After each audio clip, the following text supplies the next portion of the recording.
जय हिंद। तो आज हम लोग देखिए बच्चों, आज हम लोग पढ़ रहे हैं संविधान के बारे में कि संविधान में कितने भाग हैं, कितने अनुसूचियां हैं, कितने पहले से अनुसूचियां थी, अभी वर्तमान में कितने हैं। तो आज हम लोग संपूर्ण संविधान स्टार्ट हम कर रहे हैं। और जिनको भी एग्ज़ाम देना होगा, दरोगा का एग्ज़ाम देना हो या बीपीएससी का एग्ज़ाम देना हो या रेलवे का एग्ज़ाम देना हो या क्लास 12 का एग्ज़ाम देना होगा जिसका पॉलिटी होगा, इस फिक्स है कि इस जो अभी पढ़ा रहे हैं इससे क्वेश्चन आना है तो आना है। तो आप लोग धैर्य बना के इसको पढ़िएगा। तो हम लोग स्टार्ट करें संविधान। देखिए संविधान कहते किसको हैं? संविधान का हम लोग संधि विच्छेद करेंगे। सम प्लस विधान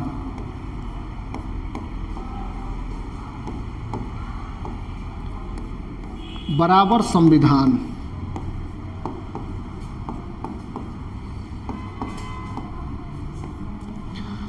संविधान का जो हम लोग संधि विच्छेद करेंगे तो सम प्लस विधान बराबर का होगा संविधान। अब सम का अर्थ क्या होता है? तो सम का अर्थ होता है बराबर।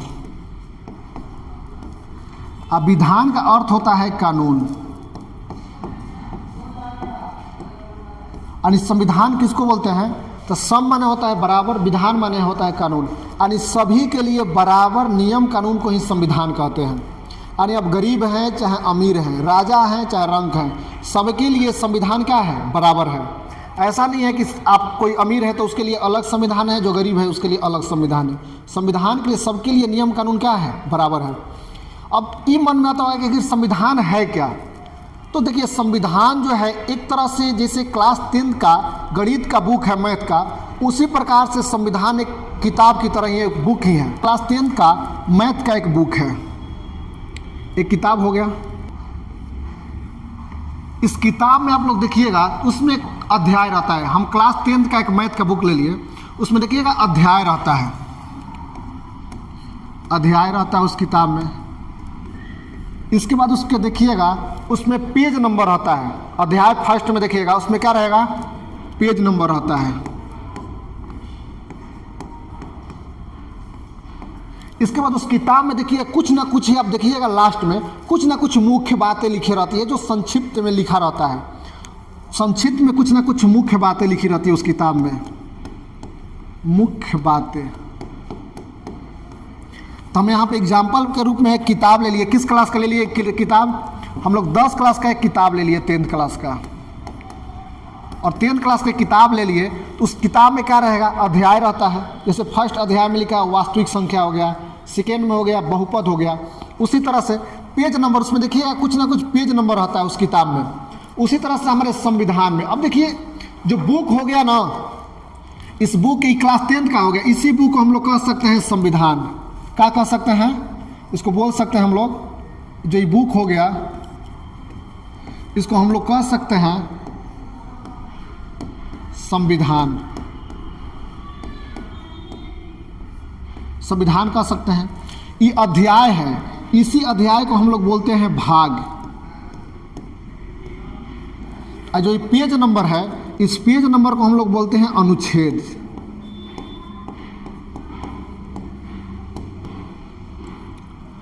और जो मुख्य मुख्य बातें लिखी रहती है उसको हम लोग बोलते हैं अनुसूची।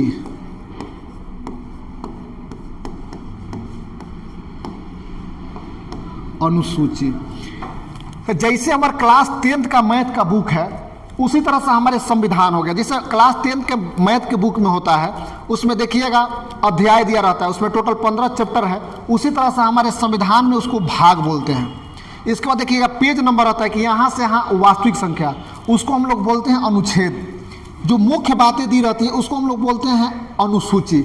अब संविधान में भाग कितने हैं, इस चीज़ को हम लोग मिलाते हैं तो संविधान बोलते हैं। अच्छा, इस संविधान में भाग कितने हैं? तो संविधान में जो भाग है वो है 22। कितने हैं? 22 भाग हैं।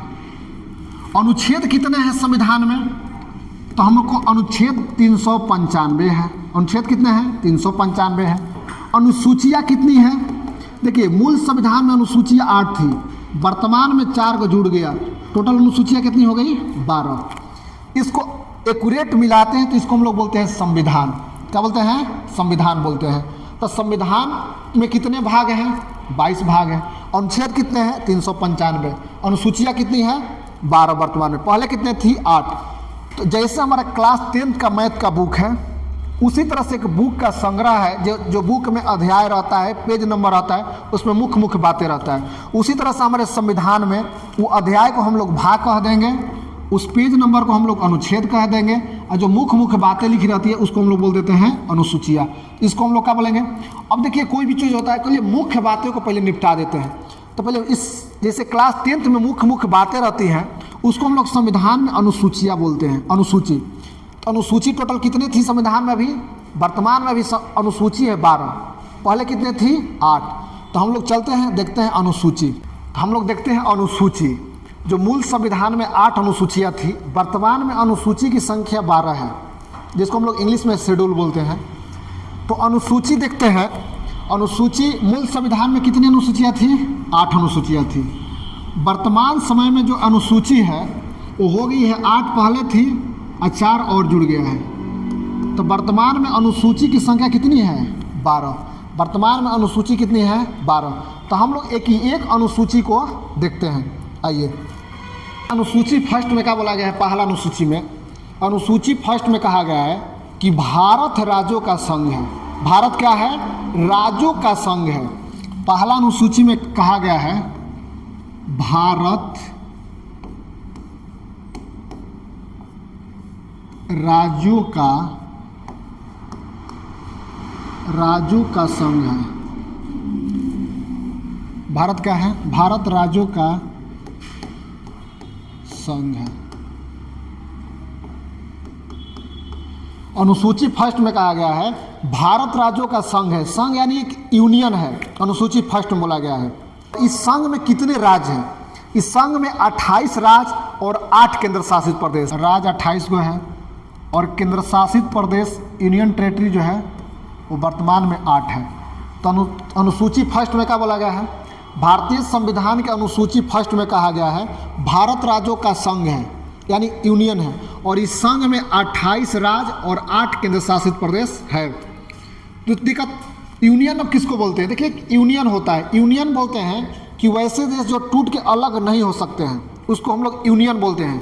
और फेडरेशन जो देश रहता है वो टूट के कई भाग में हो सकता है। जैसे मान लो सोवियत संघ रूस, सोवियत संघ रूस जो है वो 1991 में 15 देशों में विभाजित हो गया। तो सोवियत संघ एक रूस क्या था? वो एक फेडरेशन देश था, जिसकी वजह से 15 भागों में विभाजित हो गया। लेकिन भारत के जो है संविधान जब लागू हो गया, भारत एक यूनियन है, यानी संघ है जिसको टूट सकता नहीं है। अब अनुसूची हम लोग देखते हैं 2। अनुसूची 2 में किसकी चर्चा है?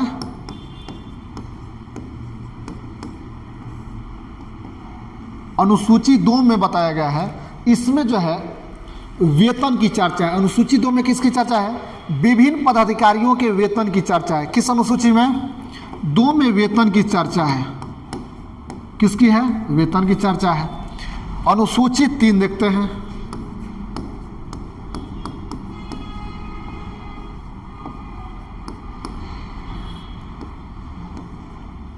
अनुसूची 3 में जो है शपथ की चर्चा है। किसकी चर्चा है? शपथ की चर्चा है। शपथ की चर्चा है। शपथ की चर्चा है। अनुसूची 4 में किसकी चर्चा है? अनुसूची 4 में, तो इसमें 4 में राज्यसभा के सीटों के आवंटन की चर्चा है। राज्यसभा के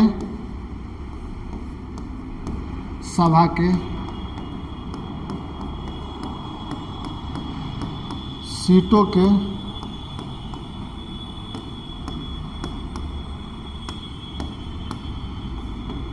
आवंटन की चर्चा है।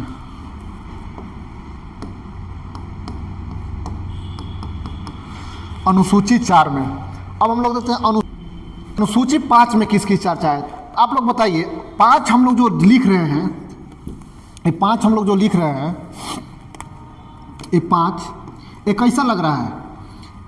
इस में और 5 में हम लोग देखते हैं ना, तो बहुत थोड़ा सा अंतर बुझाता है। तो अनुसूची 5 में किसकी चर्चा है? तो इसमें चर्चा है एससी एसटी की। किसकी चर्चा है? एससी और एसटी की चर्चा है। किस अनुसूची में? अनुसूची 5 में। इसको याद कैसे कीजिएगा? ये 5 है और ये एस है, दोनों एकदम एक के जैसा लग रहा है, हल्का सा अंतर लगता है। तो अनुसूची 5 में किसकी चर्चा है? SC/ST की चर्चा है। किसकी चर्चा है? SC/ST के। अब हम लोग देखते हैं किसकी, अनुसूची 6।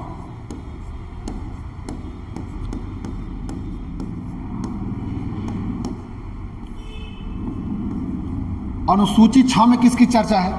तो अनुसूची 6 में पूर्वोत्तर के 4 राज्य के विशेष प्रशासनिक व्यवस्था की चर्चा है। पूर्वोत्तर के कितने राज्य के? 4 राज्य के। अनुसूची 6 में जो है पूर्वोत्तर के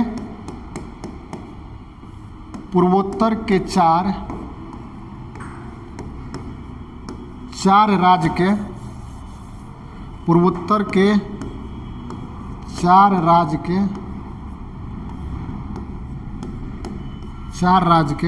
विशेष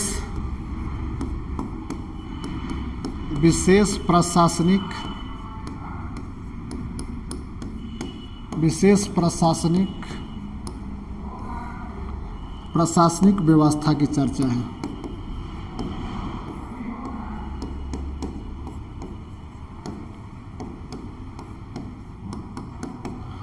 कोई दिक्कत? अनुसूची 6 में जो है ना पूर्वोत्तर के 4 गो राज्य है जिसको विशेष प्रशासनिक व्यवस्था की चर्चा है। अब मन में आता होगा कि 4 गो राज्य कौन है? तो 4 गो राज्य है वो असम, मेघालय, त्रिपुरा, मिजोरम।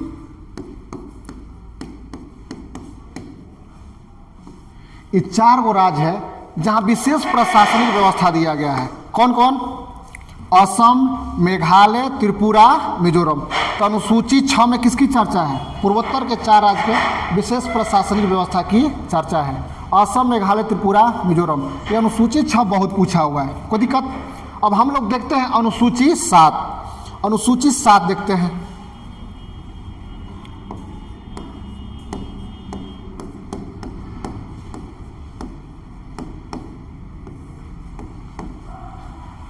अब अनुसूची 7 कैसे याद करेंगे?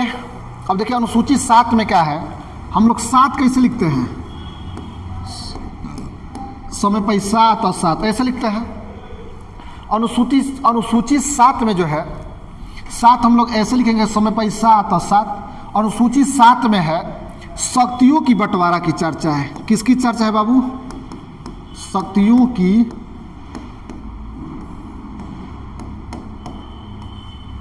की बंटवारा की चर्चा है। बंटवारा की चर्चा है किस अनुसूची में? अनुसूची 7 में। इसमें शक्ति को जो है ना अलग अलग बंटवारा कर दिया है। तो भैया केंद्र सरकार के अलग शक्ति रहेगी, राज्य सरकार की अलग रहेगी, और बहुत ऐसी शक्तियाँ रहती है जिस पर केंद्र और राज्य दोनों मिलकर कानून बनाती है। तो इसमें शक्ति को बंटवारा कर दिया है। किस अनुसूची में? 7 में। इसको कैसे याद कीजिएगा? तो हम बताएं अभी अनुसूची 7 को याद करना है तो जैसे हम लोग लिखते हैं समय पर 7 और 7, तो 100 से 7 और 100 से शक्तियों का बंटवारा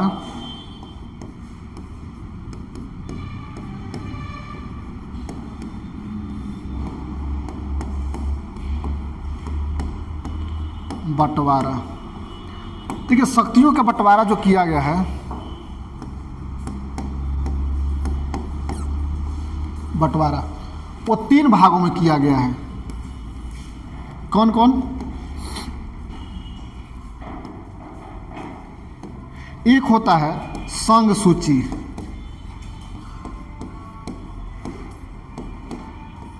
एक होता है राज्य सूची,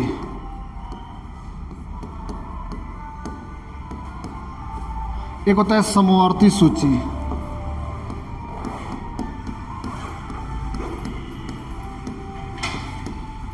समवर्ती सूची।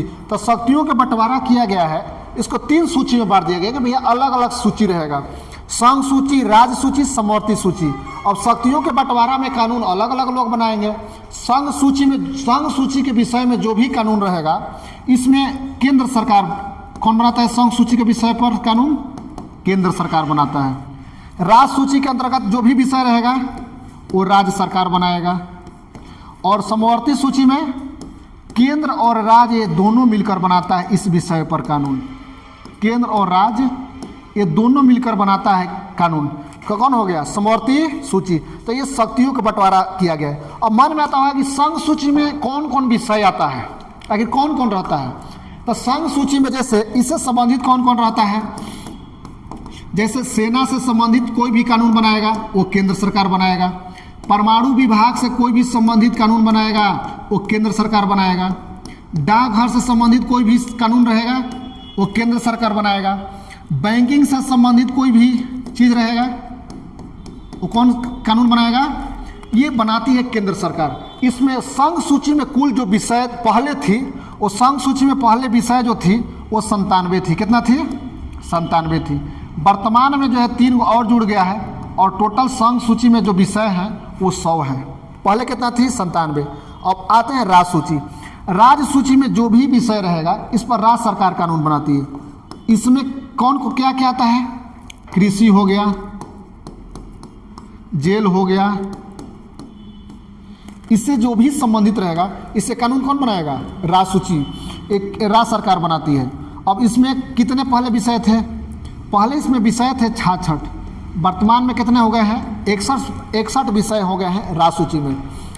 देखिए समवर्ती सूची में जो है ना, केंद्र सरकार और राज्य सरकार ये दोनों मिलकर कानून बनाती है। इसमें पहले जो था, इसमें जो पहले विषय था वो 47 था। वर्तमान में टोटल विषय इसमें 52 है। अब समवर्ती सूची में भाई कौन कौन आता है? तो वन हो गया, कोई दिक्कत? वन से संबंधित जो है स्कूल हो गया, हॉस्पिटल हो गया, हॉस्पिटल हो गया, यानी जो भी सामाजिक कोई मुद्दा होगा उसको किस में रखा जाता है? समवर्ती सूची में। यानी इसमें केंद्र सरकार और राज्य सरकार दोनों मिलकर कानून बनाती है, उसको बोलते हैं हम लोग समवर्ती सूची। तो हो गया हमारा अनुसूची 7। अब हम लोग देखते हैं अनुसूची 8। अब हम लोग देखते हैं अनुसूची 8।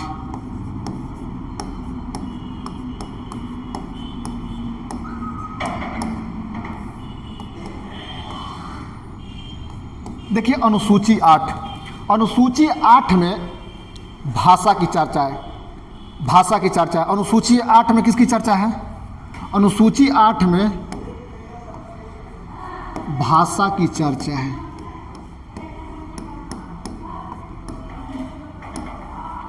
भाषा की चर्चा है अनुसूची 8 में। और मूल संविधान में कितनी भाषा थी? देखिए मूल संविधान में 14 भाषा थी। कितना भाषा थी? 14। मूल संविधान में जो भाषा थी, मूल संविधान में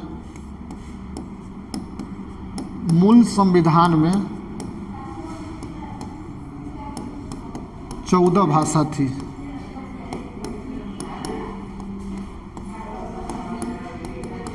मूल संविधान में कितनी भाषा थी? 14 भाषा थी। वर्तमान में जो भाषा है वो 22 है। कितने हैं? 22। वर्तमान में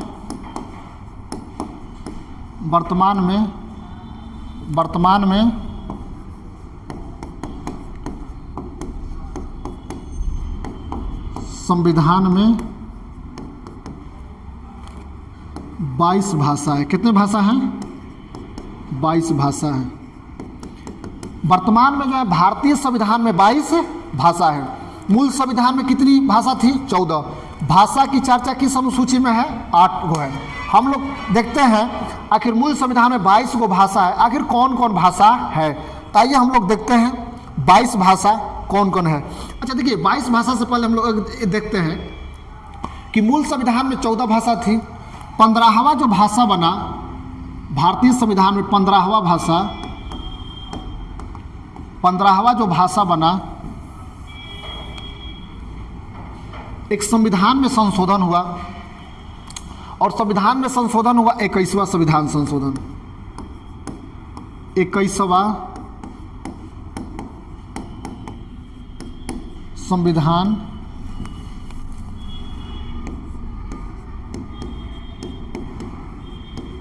संविधान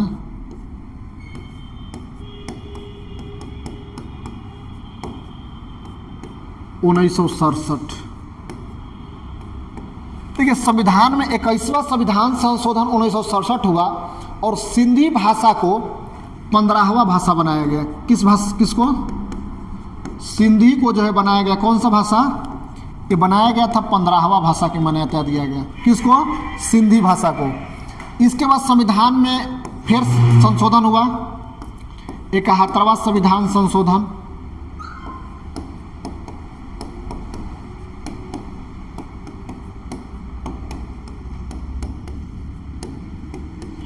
उन्नीस और इसमें 3 भाषा जोड़ा गया। कौन कौन? जो 71वां संविधान संशोधन 1992 हुआ था, इसमें 3 भाषा जोड़ा गया था। कौन कौन? इसमें जोड़ा गया नेपाली, मणिपुरी,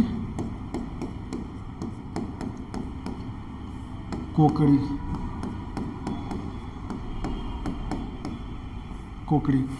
तो भारतीय संविधान में जब 71वां, देखिए 21वां संविधान संशोधन हुआ तो उस समय जोड़ा गया 15वां भाषा का मान्यता दिया गया संविधान में, सिंधी भाषा। इसके बाद हमारा 71वां संविधान संशोधन 1992 में किए और 3 भाषा को मान्यता दिया गया, नेपाली भाषा को, मणिपुरी और कोकड़ी। इसके बाद फिर संविधान में एक संशोधन किया गया। कौन सा? 92। तो 92वां संविधान संशोधन कैसे हुआ? एक जोड़ेंगे तो कितना हो जाएगा? 2 और 7 है 2, 9। तो इस संविधान में जो है 92वां संविधान संशोधन हुआ और ये हुआ था 2003 में और 4 भाषा को फिर संविधान में मान्यता दिया गया। इसका नाम है बोडो, डोगरी, मैथिली, संथाली। तो हमारे संविधान में टोटल कितना हो गया? 21वां संविधान संशोधन हुआ और जोड़ा गया कौन सा भाषा? सिंधी। इसके बाद 71वां संविधान संशोधन हुआ और जोड़ा गया कौन सा भाषा? 3 गो, नेपाली, मणिपुरी, कोकड़ी। इसके बाद हुआ 92वां संविधान संशोधन, इसके तहत 4 गो भाषा जोड़ा गया, बोडो, डोगरी, मैथिली, संथाली। तो वर्तमान में जो कुल भाषा है वो टोटल कितने हैं भाषा मान्यता प्राप्त है? 22 भाषा है। जो भाषा की जो है उसमें भोजपुरी भाषा, राजस्थानी भाषा और अंग्रेजी भाषा नहीं है। तो वर्तमान में मान्यता प्राप्त कितना है? 22 है। आइए हम लोग 22 भाषा जो है देखते हैं क्या कि संविधान में वो 22 मान्यता प्राप्त कौन कौन भाषा है। पहला है कश्मीरी भाषा,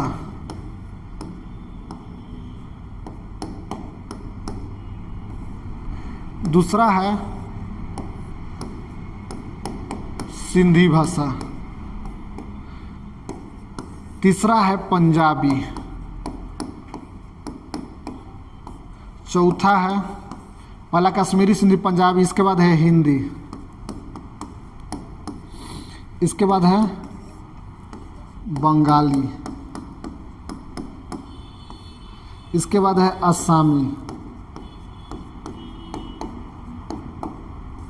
इसके बाद है असमी के बाद हो गया उड़िया, उड़िया के बाद हो गया गुजराती,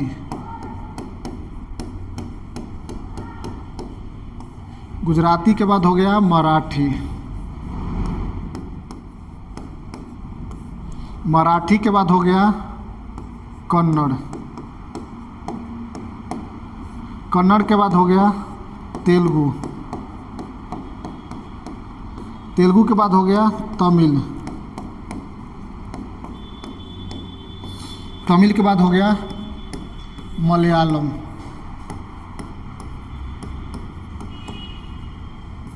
मलयालम, मलयालम के बाद उर्दू, इसके बाद हो गया संस्कृत, इसके बाद हो गया नेपाली, इसके बाद हो गया मणिपुरी, इसके बाद हो गया कोकड़ी,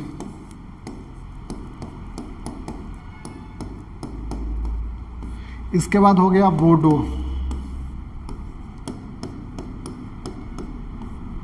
इसके बाद हो गया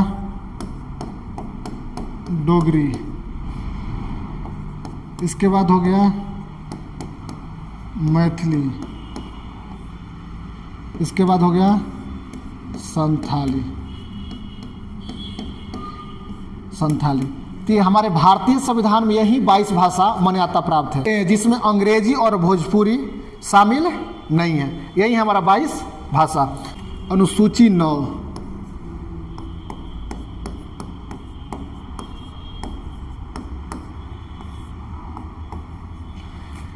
देखिए मूल संविधान में 8 अनुसूचियां थी। अब कहीं ना कहीं अनुसूची 9 आया होगा, तो कहीं ना कहीं संविधान में संशोधन किया गया होगा। तो हमारे भारत के संविधान में पहला संशोधन करके अनुसूची 9 जोड़ा गया, और पहला संविधान संशोधन हुआ था 1951 में। अनुसूची 9 जो है, इसके लिए संविधान संशोधन किया गया। देखिए संशोधन माने होता है किसी नए चीज़ को जोड़ना और हटाना, इसको क्या बोलते हैं? संशोधन। तो संविधान के 9वीं अनुसूची जो संविधान में जोड़ा गया, उसके लिए संविधान में संशोधन हुआ। और जानते हैं कौन सा संशोधन हुआ? वो पहला संशोधन हुआ और 1951 में। अब मन में आता होगा कि आखिर क्यों पहली बार संशोधन किया गया संविधान में। देखिए भारत में जो है ना बहुत सारे राजा महाराजा रहते थे उस समय, और किसी का जो है ना वहाँ पे जमींदार लोग रहते थे। किसी का 100-100 बीघा खेत, 500-500 बीघा खेत था, जिसके वजह से जमींदारी व्यवस्था को समाप्त करने के लिए संविधान में एक अनुसूची जोड़ा गया, जिसका नाम है अनुसूची 9। क्योंकि जमींदार के लोगों का 500 बीघा, किसी का 500 बीघा खेत है, किसी का 1000 बीघा खेत है, तो उसको जमींदारी व्यवस्था को ख़त्म करने के लिए कि यहाँ कोई जमींदार नहीं रहेगा, उसको खेत को क्या किया जाए, बराबर बराबर बंटवारा कर दिया जाए। तो आप चले जाइएगा तो साउथ में जमींदारी व्यवस्था अच्छे तरह से बंटवारा किया गया, लेकिन जो उत्तरी भारत में जो ना अच्छे तरह से ये जमींदारी व्यवस्था को समाप्त नहीं किया गया। तो जमींदारी व्यवस्था की चर्चा किस अनुसूची में है? 9 में है। और इसको कौन सा संविधान संशोधन करके लाया गया था? पहला। और अनुसूची 9 में क्या किया गया? अनुसूची 9 में कहा गया कि जमींदारी व्यवस्था को समाप्त कर दिया गया। जमींदारी व्यवस्था को समाप्त कर दिया गया, समाप्त कर दिया गया। और बताया गया कि अब जमींदारी व्यवस्था, कोई ये नहीं कहेगा कि हम जमींदार हैं। उस जमींदारी व्यवस्था को क्या किया गया? समाप्त कर दिया गया। किस अनुसूची में बाबू? अनुसूची 9 में। क्वेश्चन ये पूछेगा कि भारत के संविधान में पहला संशोधन कब हुआ था? तो पहला संशोधन जो हुआ था 1951 में हुआ था। और इसके तहत कौन सी अनुसूची जोड़ी गई थी? 9 अनुसूची जोड़ी गई थी। और उसके तहत जमींदारी व्यवस्था को क्या कर दिया गया? बिल्कुल समाप्त कर दिया गया कि कोई भारत में जमींदार नहीं रहेगा। अब कोई नहीं कहेगा कि हम जमींदार हैं। जमींदारी व्यवस्था को समाप्त कर दिया गया। किस अनुसूची में? 9 अनुसूची में कहा है। अब हम लोग देखते हैं अनुसूची 10। देखिए अनुसूची 10 में क्या है? देखिए 10 में है, 10 हम लोग कैसे लिखेंगे? ऐसे लिखेंगे 10। अनुसूची 10, अनुसूची 10 में हम 10 ऐसे नहीं लिखते हैं। तो 10 में चर्चा किसकी है? 10 हो गया दल बदल, दल बदल की चर्चा है, दल बदल की चर्चा है। किस अनुसूची में? 10 में। अब इहो कहीं ना कहीं तो संविधान संशोधन करके इसको जोड़ा होगा, तो जोड़ा होगा। तो देखिए अनुसूची जो 10 के लिए संविधान में संशोधन किया गया, 52वां संविधान संशोधन 1985 में। अच्छा, अनुसूची 10 में 52वां संविधान संशोधन 1985 में किया गया। आखिर ये दल बदल कानून आया क्यों? तो पहले का जो नेता लोग जो थे वो कांग्रेस से जीतते थे चले जाते थे बीजेपी में, बीजेपी से जीतते थे कांग्रेस में चले जाते थे, या विधायक हो या सांसद। ये दल बदल जो कानून लगता है वो लगता है विधायक एवं सांसद पर, सांसद पर लगता है। उस समय जो ये दल बदल कानून आया था वो बहुत बढ़िया आया था। उस समय दल बदल जो आया था कानून, उस समय भारत के जो प्रधानमंत्री थे वो थे राजीव गांधी, राजीव गांधी थे। जब ये दल बदल कानून आया था उस समय भारत के प्रधानमंत्री कौन थे? राजीव गांधी। क्योंकि ये दल बदल कानून लगाया गया था, आया था विधायक और सांसद के लिए, कि कोई भी विधायक या सांसद अपने दल को छोड़ के दूसरे दल में जाते हैं तो उसकी सदस्यता क्या कर सकती है, अध्यक्ष जो है समाप्त कर सकती है। ये आया था कब? 1985 में ही बना। और कौन सा संशोधन हुआ? 52वां। उस समय भारत के प्रधानमंत्री कौन थे? राजीव गांधी थे। कोई दिक्कत? अब हम लोग देखते हैं अनुसूची 11। देखिए अनुसूची 11 आया, इसके लिए भी कहीं ना कहीं संविधान में संशोधन किया गया। अनुसूची 11 जो आया इसमें किसकी चर्चा है? अनुसूची 11 में इसमें स्थानीय निकाय की चर्चा है। स्थानीय निकाय की चर्चा है।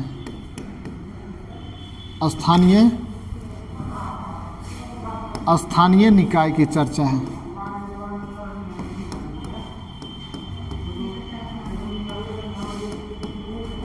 स्थानीय निकाय की चर्चा है।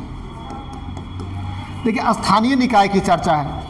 अब स्थानीय निकाय की चर्चा है, इसके लिए भी अनुसूची 11 आया। इसके लिए संविधान में संशोधन किया गया। और कौन सा? 73वां संविधान संशोधन 1992। ये लागू कब हुआ था? ये लागू हुआ था 1993 में। और संशोधन कब हुआ? 1992 में। अब स्थानीय निकाय भाई क्या है? अनुसूची 11। तो स्थानीय निकाय को 3 भाग में बांटा गया था।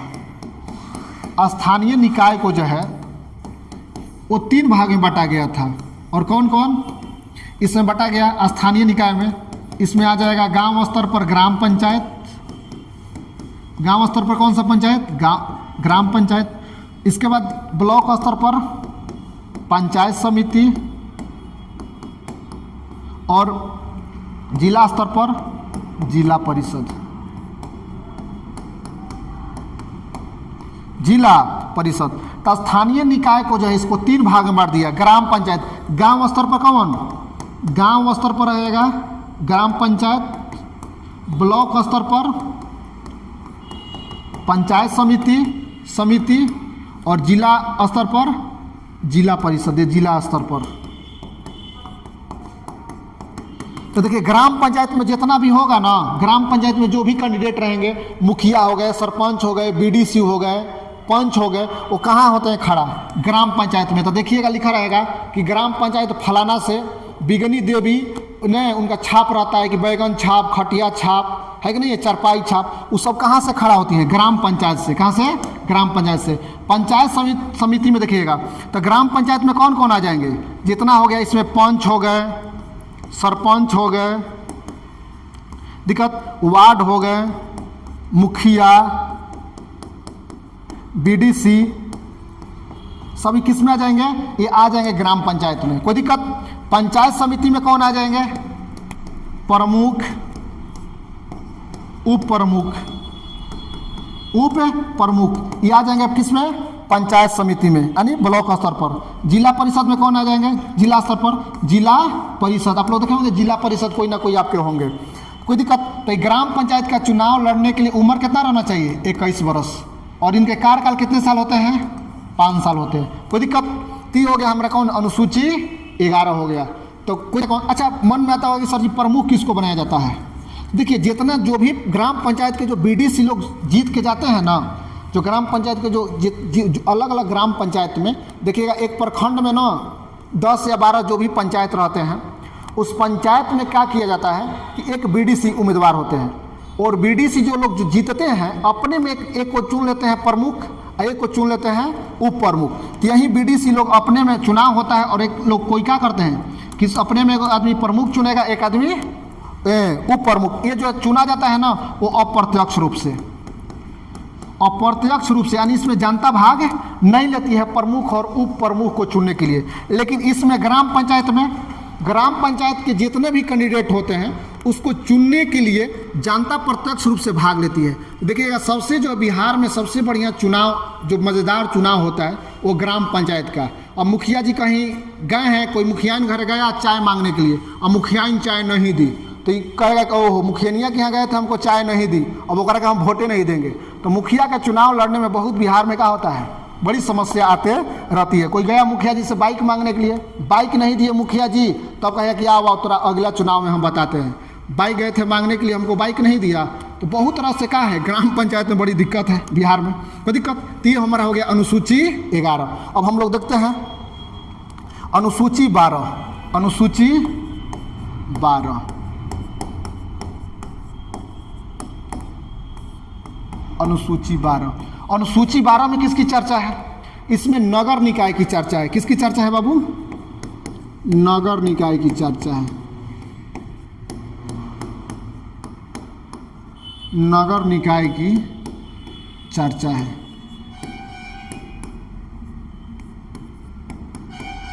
देखिए अनुसूची 12 में नगर निकाय की चर्चा है। अब नगर निकाय, इसके लिए भी संविधान में संशोधन किया हो गया। इसके लिए संविधान में संशोधन किया गया 74वां संविधान संशोधन 1992 में। लागू कब हुआ ये लागू हुआ 1993 में। कोई दिक्कत? अब अनुसूची 12 में, अब देखिए अनुसूची जो है नगर निकाय को जो है ना बांटा गया 3 भाग में, इसको भी बांटा गया। पहला हो गया नगर पंचायत, नगर पंचायत। इसके बाद बांटा गया कौन? नगर परिषद। इसके बाद नगर निगम।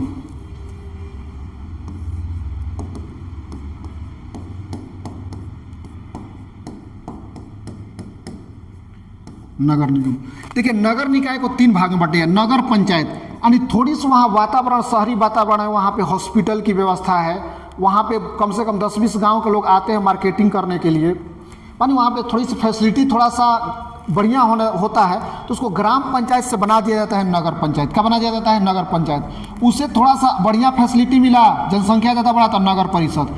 यदि जनसंख्या जो है 10 लाख से क्रॉस करने लगा तो उसको बना दिया जाता है नगर निगम। तो नगर निकाय को कितने भाग में बांटा गया है? 3 भाग में, नगर पंचायत, नगर परिषद और नगर निगम। तो आप लोग देखिएगा नगर निगम के जो कैंडिडेट जीतते हैं उसको या तो मेयर या तो महापौर बोलते हैं, महापौर बोलते हैं। कोई दिक्कत? तो पटना क्या है? नगर निगम है। सासाराम पहले देखिए नगर परिषद था, अब सासाराम क्या बन गया है? नगर निगम बन गया है, नगर निगम। अब देखिए चेनारी, देखिए चेनारी जो था वो ग्राम पंचायत था, लेकिन वहाँ शहरी वातावरण आया, वहाँ पे कॉलेज आया, कॉलेज है, हॉस्पिटल है, वहाँ जनसंख्या थोड़ा ग्रोथ किया, शहरी व्यवस्था थोड़ा सा हो गया, तो चेनारी को क्या कर दिया गया? ग्राम पंचायत से हटा के क्या बना दिया गया? नगर पंचायत। और वहाँ देखे होंगे नगर पंचायत के जो हेड होते हैं वो होते हैं चेयरमैन। कौन होते हैं? चेयरमैन। इससे थोड़ी सी फैसिलिटी बढ़िया मिला तो नगर परिषद, उससे थोड़ा अच्छा हुआ तो नगर निगम बना दिया जाता है। तो हमारा ऑल ओवर का हो गया अनुसूची 12। अच्छा एक चीज़ है, अनुसूची 12 में कभी बता देता है, पूछ देता है कि अनुसूची 12 में कितने विषय होते हैं। तो अनुसूची 12 में जो विषय होते हैं वो 18 होते हैं। कितने होते हैं? 18। और अनुसूची 11 में कितने विषय होते हैं? अनुसूची 11 में जो विषय हैं वो होते हैं कितने बाबू? 29 होते हैं। अनुसूची 11 में 29 विषय होते हैं और अनुसूची 12 में 18 विषय होते हैं। इसको याद कैसे कीजिएगा? अनुसूची 11 में 29 को विषय होते हैं ना, तो इसको देखिए 9 2 11 कीजिएगा, 2 + 9 बराबर 11। तो 11 अनुसूची में टोटल कितने विषय है? 29। और अनुसूची 12 में इसको गुना कर देना, 2 × 9 बराबर 18। अनुसूची 12 में कितने विषय हैं? 18 विषय हैं। तो ऑल ओवर क्या था? हमारा अनुसूची था। और कहीं पे दिक्कत होगा, क्योंकि हम पहली बार ये वीडियो बना रहे हैं, किस प्रकार का दिक्कत होगा तो आप लोग बता सकते हैं कमेंट बॉक्स में, क्योंकि पहली बार इसने इतना बनाए, समय कम था थोड़ी सी। आज जिसको पढ़ना होगा ऑनलाइन आप लोग पढ़िए।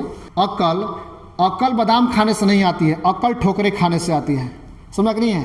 तो कोई भी काम कीजिए जब तक ठोकरे नहीं लगेगी तब तक समझदारी नहीं होती है। तो निरंतर प्रयास करते रहिए, कहीं ना कहीं एक बार मंजिल पर ज़रूर पहुंचेंगे।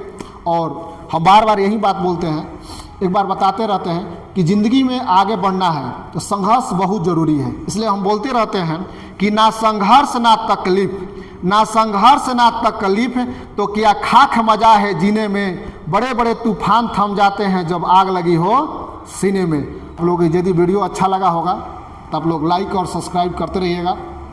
और विवेकानंद जी ने एक बात कहे हुए हैं कि कभी भी अपने आप को ये महसूस न कीजिए कि हम थक गए हैं। थकना, जिस दिन आप बोल दिए कि हम थक गए हैं, वो दिन समझिए कि आप पृथ्वी पर क्या हो गए, मर गए हैं। तो थकना नहीं है, निरंतर प्रयास करते रहना है।